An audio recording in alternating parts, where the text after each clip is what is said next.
Gillem, tell us what GMT Research does and what keeps you busy these days. Well, essentially we write micro-strategy on companies pan-Asia, but we also drill down into individual companies. However, essentially what we're about is assessing the financial health of the corporate sector across markets in Asia. Wonderful. I have been speaking with you about China, where you have very firm views on what's happening on the corporate scene, shared by many. Clearly, there is a concern about the over-leveraged effects of the Chinese corporates. What impact do you think that will have going forward once China decides that, the stimulus has to stop? Well, China's corporate sector is over-leveraged and it's generating free cash outflows or experiencing free cash outflows. That means when the stimulus stops, companies will cut their capex, probably by around 75%.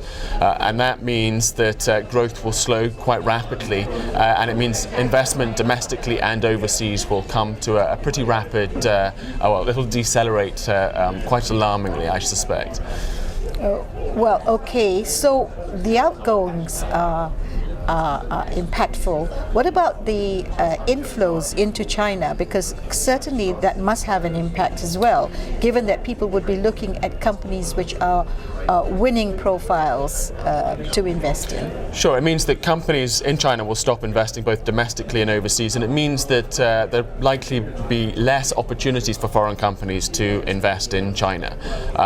So yes, you'll see a substantial slowdown, I would suspect. And do you expect that to have a very adverse effect on the emerging markets within Southeast Asia? It'll certainly, at the margin, it will have a negative impact, but it's not all negative. If China's demanding or consuming less raw materials, less energy like oil, etc., it means that you'll probably see prices fall. So people's energy bills will probably, and their transport bills will probably fall, and that's a sort of a wealth transfer, in particular, to emerging markets in Southeast Asia, but in particular to developed economies like the US and Europe. It's quite positive for them. So you think that a measured stimulus will have a longer-term beneficial effect to China? Well, a measured, what do you mean by a measured stimulus? In other words, you're not going to, clamp things suddenly. They'll have to do it in measured terms, looking at what impact the rest of the world is likely to have on what it says it wants to do.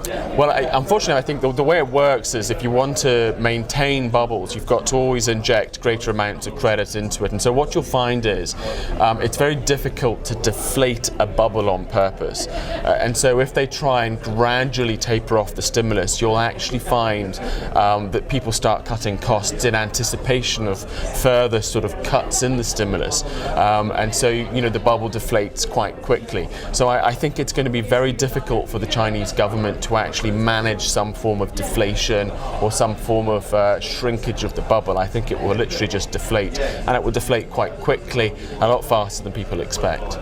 And do you think, and how long do you think it will take before we start seeing the so-called resurrection? Well, if they just allow it to happen, it'll probably just take 1 or 2 years. It could be quite quick and relatively painless. It doesn't have to be disastrous for China.